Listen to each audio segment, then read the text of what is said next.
웨스트민스터 신앙고백서 제21장을 보는데 오늘 첫 번째 시간으로 보고요.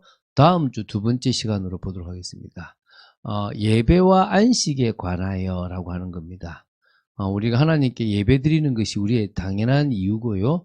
또 하나님 주시는 안식을 지키는데 우리는 왜 안식일이 아니라 주일을 지키게 됐는지에 대한 그런 부분들도 좀 나눌 수 있는 시간 되었으면 좋겠습니다.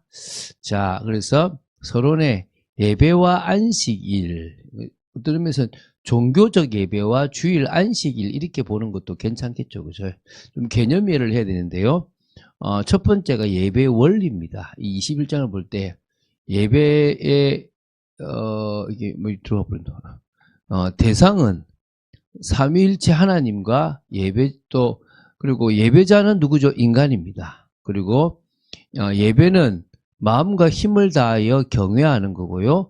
사랑하는 거고, 찬송하는 거고, 신뢰, 다시 말하면은, 의지하는 거고, 섬기는 겁니다. 이런 부분에 우리는 답이 나야 되겠죠. 그죠? 그래서, 지금, 예배의 원리라고 하는 부분에서 조금 중요한 부분들을 좀 보면 좋겠고요. 그 다음에 또 나올 게 예배의 내용입니다. 우리가 예배를 드리는데 주요 요소로서는 하나님이 정하신 공적 예배의 내용들을 하는데 말씀 봉독, 설교, 기도, 찬송, 성례, 또 서원, 금시, 감사 이런 것 등이 들어갑니다. 그래서 이런 것들이 조금 예배 내용에 들어갑니다. 우리가 지금 참배교회 예배도 이런 흐름 속에서 진행되어져 간다고 보시면 되겠습니다. 그리고 기도와 중보 개념인데요. 기도는 모든 사람이 하는 의무입니다. 하나님의 뜻에 합당하게 드려져야 되는 부분이죠. 성부 하나님께 또 예수 그리스도의 이름으로 성령의 도우심을 의지하여 우리가 드리는 겁니다. 그래서 이 말씀들을 조금 여러분들이 좀 생각하고 봤으면 좋겠고요. 그래서 기도라고 하는 것들도 조금 풀어봤으면 좋겠습니다. 또 주일, 우리는 안식일을 지켜야 되는데 안식일을 안 지키고 주일을 지키잖아요. 제7 안식일 교회는 지금도 안식일을 지킵니다. 여호와 증인도 지금도 안식일을 지킵니다. 저 하나님의 교회도 안식일을 지킵니다. 우린 그걸 미단이라고 이야기하는 겁니다. 그러면 성경은 안식일을 지키라고 그랬는데 왜 안식일을 안 지키고 주일을 지키느냐? 그리스도인의 안식일이 주일입니다. 구약시대에는 토요일에 안식했고 그리스도의 부활 이후에는 주의 날, 부활이 주의 날이기 때문에 그날이 우리는 안식합니다. 이때는 세속적 일과 불필요한 오락을 삼가하고요. 예배와 또 사람들에게 자비를 베푸는 행위를 통해서 세상과 구별된 거룩한 삶을 살아가는 겁니다. 오늘 이 개념을 조금 한번 여러분이 조금 배우시고요. 그러고 나서 나중에 이제 좀 우리가 조금 중요한 것들을 요 마치고 나서 할 거니까 좀 끝까지 좀 보셨으면 좋겠습니다. 자, 오늘 예배와 안식일의 1항인데요. 예배의 바른 방법이라고 보시면 돼요. 제가 한번 쭉 읽을 테니까 좀 한번 조금 개념을 이해하시면 좋겠습니다. 본성의 빛, 이건 사실 자연을 말합니다. 본성의 빛, 자연은 하나님이 계시다는 것을 보여줍니다. 그러니까 다시 말하면 일반 계시가 하나님이 계시다는 것을 알 수 있다는 거예요. 그 하나님은 만물을 다스리는 주권과 통치권을 갖고 계십니다. 그러니까 하나님께 이 땅에 모든 주권이 있고 통치권이 있습니다. 그런데 왜 자꾸 세상이 악해집니까?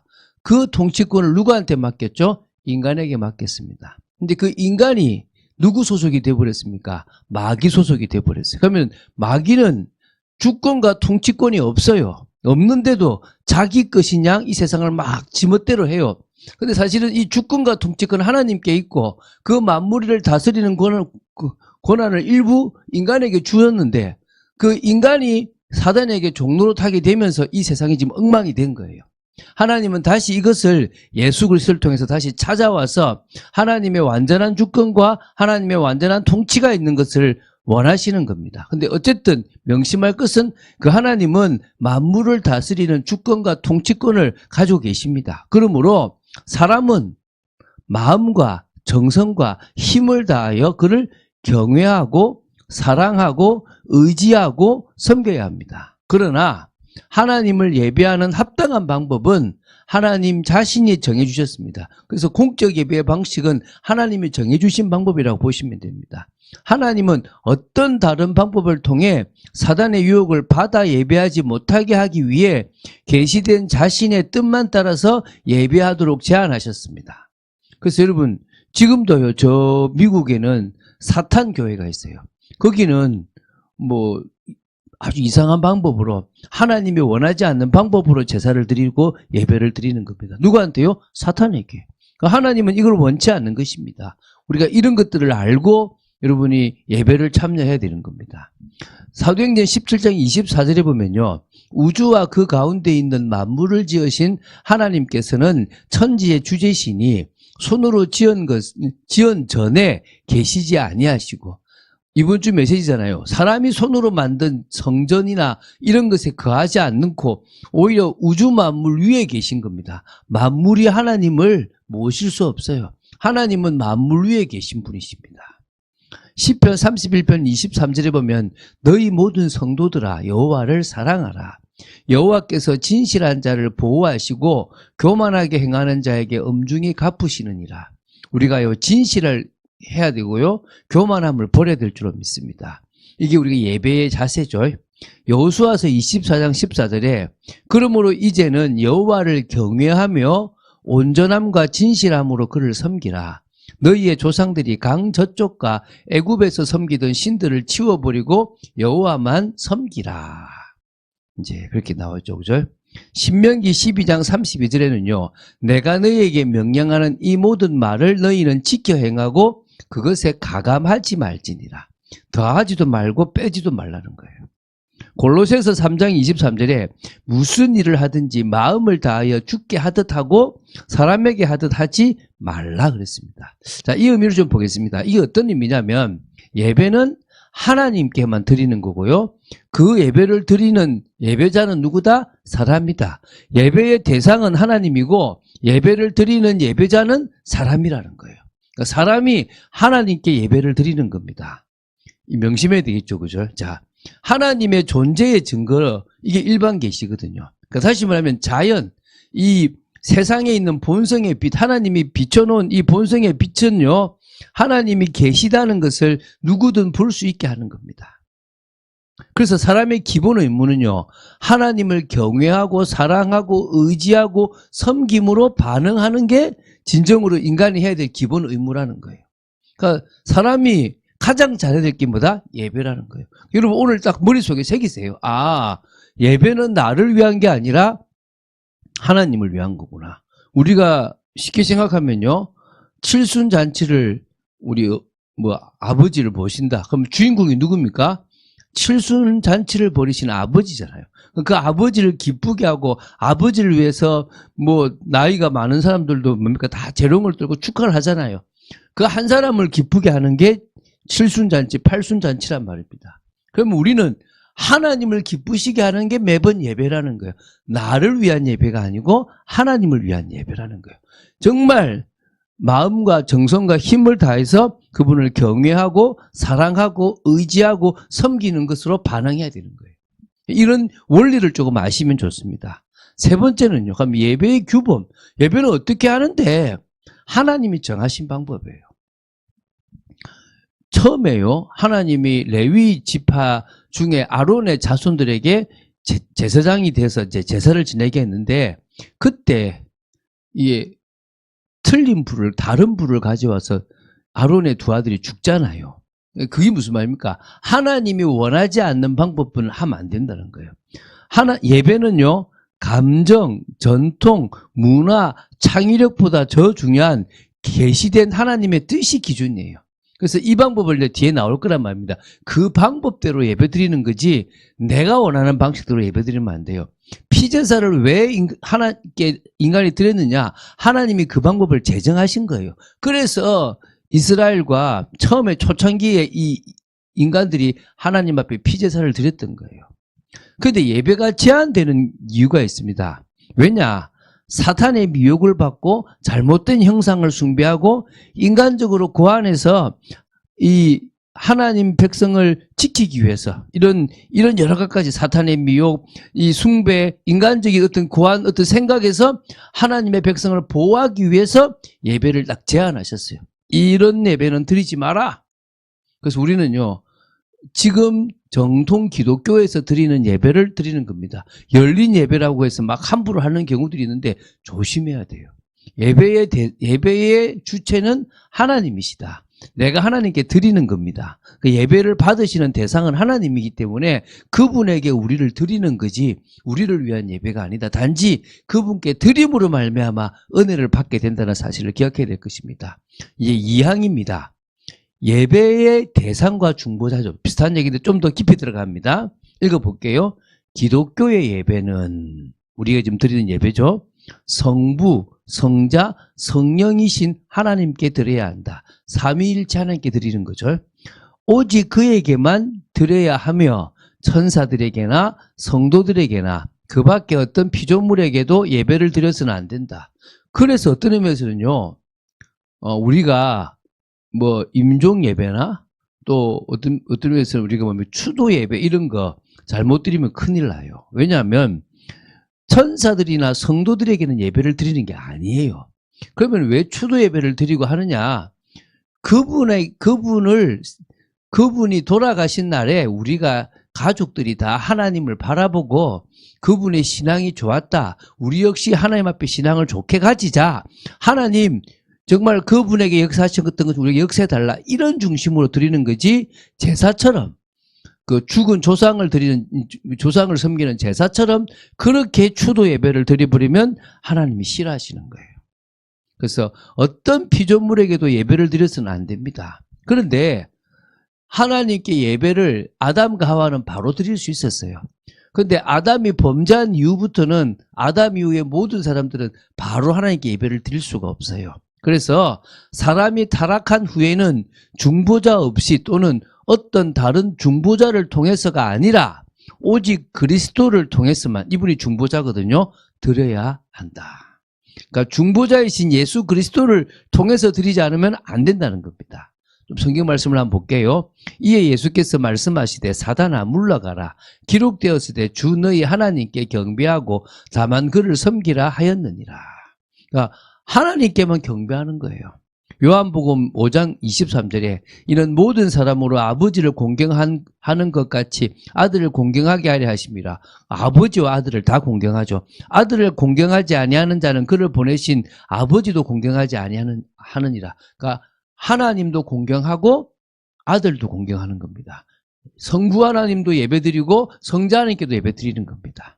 골로새서 2장 18절 아무도 꾸며낸 겸손과 천사 숭배를 이유로 너희를 정죄하지 못하게 하라. 그가 그 본 것에 의지하여 그 육신의 생각을 따라 헛되이 과장하고.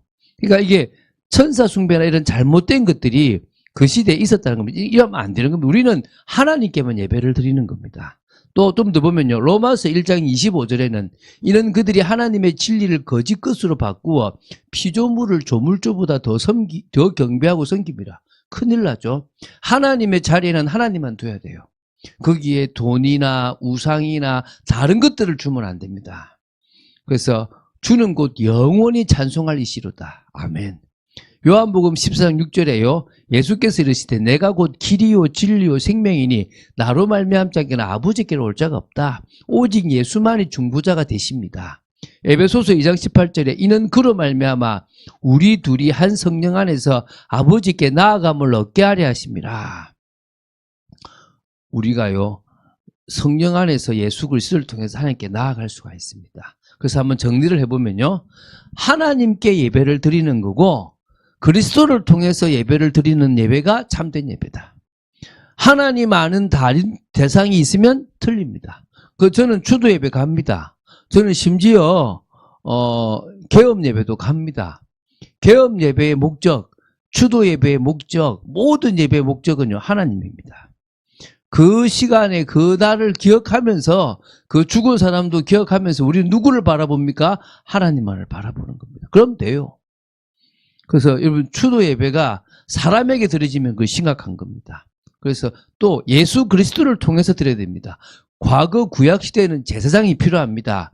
지금은요 여러분 자신이 여러분의 집에서는 그리스도를 통해서 하나님께 예배 드릴 수 있습니다. 근데 그 예배가 뜨겁거나 중심이 서지기가 어려우니까 같이 예배를 드리는 겁니다. 그래서 예배의 유일한 대상은 삼위 하나님입니다. 예배는 오직 하나님께만 드려야 합니다. 어떠한 거룩해 보이는 존재라도 예배의 대상이 될 수는 없습니다. 예배는요, 또 그리스도를 통해서 드립니다. 타락한 인간은 하나님께 직접 나아갈 수가 없습니다. 그래서 유일한 중보자 예수 그리스도를 통해서 우리는 하나님께 나아가서 하나님께 예배할 수 있습니다. 과거에는 제물이 필요했던 거고 지금은 예수 십자가 피가 필요한 겁니다. 그래서 여러분 교회에 올 때 헌금 가지고 오는 거 아니에요. 예수 십자가를 믿는 믿음을 가지고 와야 됩니다. 그게 하나님 앞에 드리는 제물이 되는 겁니다. 명심하시기 바랍니다. 제물은 그 헌금은 소재처럼 감사해서 드리는 겁니다. 그죠? 잘못된 중보자, 잘못된 예배를 경계하는 겁니다. 성인을 숭배한다든지 천사를 숭배한다든지 피조물을 숭배하는 등은 잘못된 겁니다. 하나님 아는 대상에게 향하는 모든 경배는 예배의 타락이다. 하나님은 우리가 타락된 예배를 드리는 것을 원치 않으십니다. 그래서 여러분 이걸 늘 기억하시고요. 마음속에 새겼으면 좋겠습니다. 자, 이제 반했습니다. 이제 거의 다 마무리되어 갑니다. 이제 3항입니다. 기도의 방법입니다. 예배의 요긴한 부분인 감사의 기도는 하나님께서 모든 사람에게 요구하시는 겁니다. 그래서 예배에서 중요한 것은 감사의 기도입니다. 왜 여러분이 헌금을 가지고 나옵니까? 저는 감사 헌금을 지금 매주 드린 지가 10년이 훨씬 넘었습니다. 계속 매주마다 드려요. 그게 저한테는 좋아요. 감사 기도도 많이 하지만 또 그렇게 드릴 수 있는 것도 감사한 거죠. 그래서 예배의 요긴한 부분이 감사의 기도입니다. 하나님께서 모든 사람에게 사실 요구하시는 겁니다. 감사 헌금을 요구하는 게 아니고요. 감사의 기도. 기도가 용납되기 위해서는 하나님이 받으시기 위해서는 각자가 이해와 존경과 겸손과 열성과 믿음과 사랑과 인내심을 가지고 한마디로 경건의 중심을 가지라 이 말이겠죠. 하나님의 뜻을 따라 성령의 도움을 얻어서 성자의 이름으로 기도해야 됩니다. 내 이름으로 기도해야 하나님께 간다 그랬습니다. 예수님의 이름이 아닌 베드로의 이름, 바울의 이름 아무 의미 없습니다. 우리의 모든 기도는 예수 그리스도의 이름으로만 가능합니다. 이렇게요. 웨스트민스터 신앙 고백서가 참 정리를 잘 해놨어요. 여러분 이런 정리를 정말 보셔야 돼요. 그래야 우리가 왜 예수 이름으로 기도하는지가 나오는 거예요. 만약 소리를 내어서 기도할 때에는 대표 기도죠. 그죠? 다른 사람이 알아들을 수 있는 말로 해야 된다. 이게 아무래도 중세시대를 배경으로 한 게 있으니까 그 당시에 라틴어로 기도하는 사람들이 있었거든요. 그렇게 하지 마라. 이제 이런 의미가 있고요. 앞에 나가서 방언으로도 하지 마라. 소리 내어서 기도하려 그러면은 다른 사람이 들을 수 있는 그 대표 기도할 때는 누구나 이해할 수 있는 걸로 기도해라. 이런 의미가 있습니다. 자, 성경을 한번 볼게요. 빌립보서 4장 6절. 아무것도 염려하지 말고 다만 모든 일에 기도와 간구로 너희 구할 것을 감사함으로 하나님께 아뢰라. 기도하면 돼요. 감사함으로. 그래서 감사 기도가 중요한 거예요. 기도를 들으시는 주여 모든 육체가 주께 나아오리이다. 시편 65편 2절. 우리는 주님께 나아가는 겁니다. 요한복음 14장 13절에 너희가 내 이름으로 무엇을 구하든지 내가 행하리니 이는 아버지로 하여금 아들로 말미암아 영광을 받으시게 하려 함이라. 그러니까 예수님을 통해서 하나님께서 영광 받으시는 겁니다. 그렇게 짜놔놨어요. 하나님이. 모든 게 그리스도를 다 통하게 만들어놨어요. 그리스도가 핵심입니다. 그리스도 모르는 하나님 만남 없습니다. 그리스도를 모르는 응답 없습니다. 그리스도를 통해서만 가능합니다. 그래서 주님의 이름으로 기도하는 겁니다. 여러분 예수 이름은 예수님의 이름으로 기도한다가 아니라 내 모든 기도는 예수님의 이름으로 간다라는 믿음인 겁니다. 로마서 8장 26절에요. 이와 같이 성령도 우리의 연약함을 도우시는 참 중요한 말씀입니다. 우리는 마땅히 기도할 바를 알지 못하나 오직 성령이 말할 수 없는 탄식으로 우리를 위하여 친히 간구하시느니라. 우리가 뭐를 기도될지 모르는데요. 성령이 기도해 주신대요. 우리가 진짜 기도해야 될 부분들을 성령이 기도해 주신대요. 여러분 정말 그 성령님이 늘 우리의 필요를 아십니다. 그래서요. 나는 A를 기도했는데 B 응답이 오는 거예요. 왜 오죠? 성령님이 B를 놓고 기도하셨거든요. 그 B가 나한테 필요한 거야. 내가 원하는 A는 내가 원하는 거고 나한테 필요한 B는 진짜 나한테 중요한 거예요. 성령님이 나를 위해서 B를 강구해 주시는 거예요. 그래서 여러분이 살아가는 겁니다. 자, 또 보겠습니다. 시편 47편 7절요. 하나님은 온 땅의 왕이심이라 지혜의 시로 찬송할지로다. 찬송하시기 바랍니다. 창세기 18장 27절에요. 아브라함이 대답하여 이르되 나는 티끌이나 재와 같사오나 감히 주께 아뢰나이다. 마가복음 11장 24절에 그러므로 내가 너에게 말하노니 무엇이든지 기도하고 구하는 것은 받은 줄로 믿으라. 그리하면 너에게 그대로 되리라. 믿으시기 바랍니다. 이 부분 한번 정리하겠습니다. 감사와 기도의 참된 방법입니다. 자, 이걸 어떻게 보면 되냐면요. 감사 기도가 중요한 거예요. 감사는 하나님이 모든 사람에게 요구하시는 거예요. 매일마다 눈 뜨면요. 하나님 감사합니다. 하나님 감사합니다. 그래서 감사와 사랑이라는 표현을 많이 써요. 제가 새벽 기도 때도 항상 감사합니다. 마지막에 사랑합니다. 저게 사랑 많거든요. 그거 왜 하느냐? 고백이에요. 두 번째, 기도는 단순 요청이 아니라 감사로 시작되는 예배 행위입니다. 그러니까 기도가 예배의 행위인데 뭐로 시작한다고요? 감사로 시작하는. 그렇기 때문에 감사 기도가 중요합니다. 그럼 기도의 바른 태도는 뭐냐? 깨달음을 가지고 하나님 앞에 나는 연약하다, 부족하다, 하나님의 말씀이 이거네, 내가 잘못 알았네 라고 깨달음을 가지고 겸손한 믿음, 겸손과 믿음, 사랑과 인내로 하나님 앞에 딱 나아가는 겁니다. 그게 기도의 바른 태도입니다. 그리고 자, 삼위 하나님의 사역 속에서 드리는 기도가 중요합니다. 기도는 누구한테 하는 겁니까? 성부 하나님께 합니다. 누구의 이름으로 합니까? 성자 예수님의 이름으로 합니다. 그런데 그 기도를 성령의 도움을 받아서 합니다. 성령이 도와주시면 제가 올바른 기도를 할 수 있는 거예요. 그래서 성부 하나님께 드리는 기도다. 그런데 성자 예수 그리스도의 이름으로 기도한다. 그렇지만 성령의 도우심이 절대적으로 필요하다. 공동체 기도의 원리, 앞에 나가서 기도할 때는요, 소리 내어서 기도하는 거. 방언 기도도 필요하지만 너무 많이 할 필요는 없고요. 다른 사람이 알아들을 수 있는 나만의 막 특별한 언어를 가지고 하는 것은 교만일 수도 있다. 이 부분을 기억해야 되겠죠.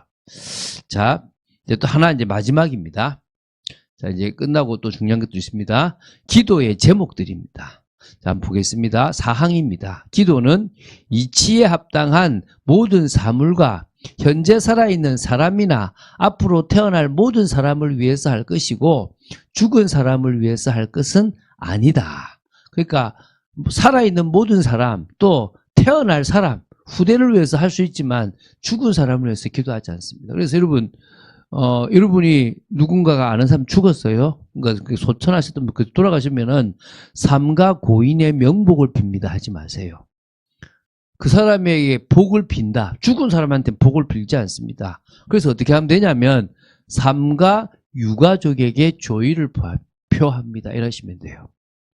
기억하시고 쓰세요. 여러분들이 삼가 고인의 명복을 빈다. 이걸 하시면 안 돼요.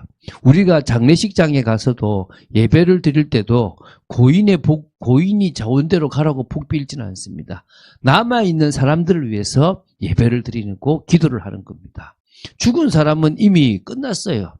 그래서 명심하세요. 뭐라고요? 삼가 유가족들에게 조의를 표합니다. 이게 맞는 거예요. 좀 더 삼가 유가족들에게 하나님의 위로가 있기를 바랍니다. 이런 것도 괜찮아요. 자, 그래서 또는 죽음에 이르는 죄를 범한 것이 알려진 사람을 위해서도 할 것이 아니다. 죽음에 이르는 죄가 있어요. 이게 요한 1서 5장 16절에 나오는 건데 이런 죄를 지은 사람들은 기도를 할 필요가 없는 겁니다. 예를 들면은 이만희 씨처럼 완전 자기가 하나님이냐 하는 이제 더 이상 기도해도 하나님이 그 사람의 죄를 사하지는 않습니다. 그래서 요한일서 5장 14절에 그를 향하여 우리가 가진 바 담대함이 이것이니 그의 뜻대로 무엇을 구하면 들으십니다. 주님이 들으십니다. 여러분이 주님의 뜻대로 구한다면요 들으시는 겁니다. 그런 담대함을 가지세요. 디모데전서 2장 1절 2절 그러므로 내가 첫째로 권하노니 모든 사람을 위하여 간구와 기도와 도고와 감사를 하되 임금들과 높은 지위에 있는 모든 사람을 위하여 하라. 이는 우리가 모든 경건과 단정함으로 고요하고 평안한 생활을 하려 합니다. 그러니까 임금을 위정자들을 위해서 높은 지위에 있는 사람들을 위해서 기도 많이 해야 됩니다. 지금 기도 못하니까 지금 이 나라가 망해가고 있는 거죠. 그죠? 요한복음 17장 20절에 내가 비옵는 것은 이 사람들만 위함이 아니요 또 그들의 말로 말미암아 나를 믿는 사람들도 위함이니 예수님을 믿게 되는 사람들을 위해서 기도해라 이 말입니다. 누가복음 16장 25절을 아브라함이 이르되 예 너는 살았을 때 좋은 것을 받았고 나사로는 고난을 받았으니 이것을 기억하라. 이제 그는 여기서 위로를 받고 너는 괴로움을 받느니라.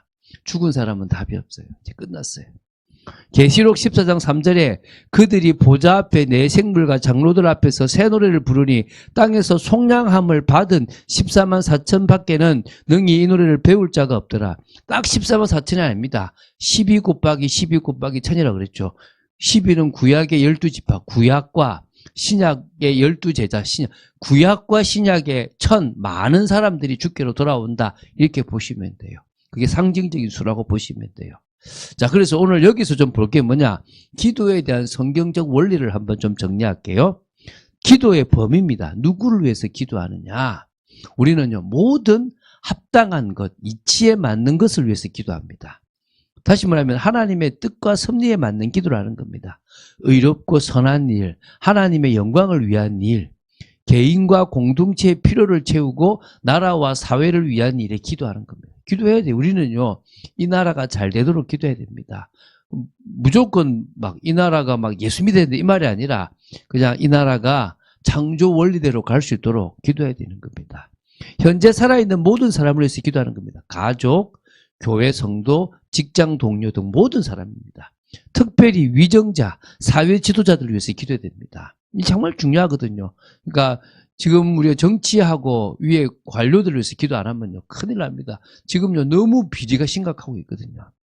앞으로 태어날 세대들을 위해서도 기도해야 됩니다. 교회의 다음 세대, 장차 믿게 될 자들을 위해서 기도해야 되는 겁니다.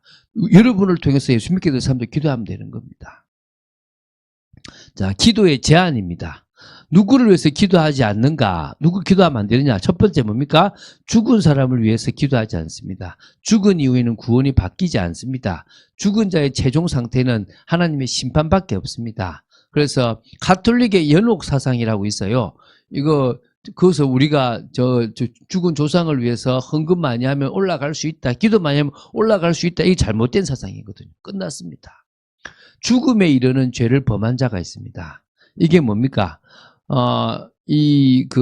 요한 1서 5장 16절인데요. 이 죽음에 이르는 죄를 해서 기도 안 해도 된다 그랬거든요.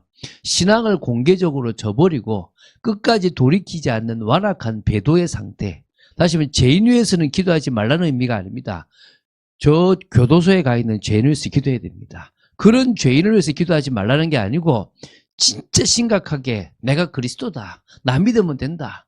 내가 다 끝냈다. 이런 식으로 말하는 사람들은 잘못됐다는 거예요. 그 사람들은 기도할 필요가 없다고 보시면 됩니다. 자, 그러면 이제 정리하고 이제 또 중요한 거 좀 하겠습니다. 자, 총 4가지죠. 총 8가지가 있는데 오늘 4가지 봤습니다. 좀 빨리 봤는데요. 예배의 의무와 규범입니다. 하나님께 당연히 예배합니다. 그분에게 경외, 사랑, 의지, 섬김을 드립니다.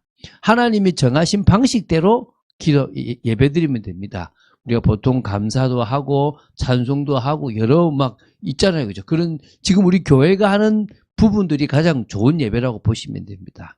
예배의 대상과 중보자는 누구냐? 삼위일체 하나님만이 예배의 대상이고 예배를 드리는 우리가 예배자고요. 우리는 예수 그리스도를 통해서만 예배를 드릴 수가 있습니다. 다른 존재는 필요 없습니다.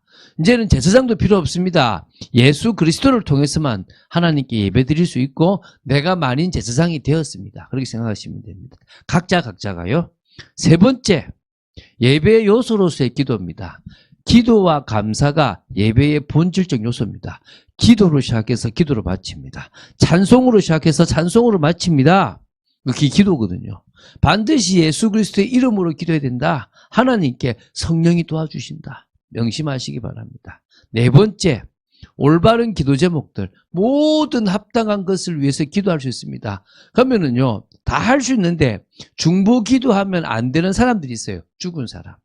죽음에 이르는 죄를 지은 사람. 이 사람들이 기도하면 안 돼요. 그 외에는 기도해도 되는 겁니다. 그걸 명심하시고요.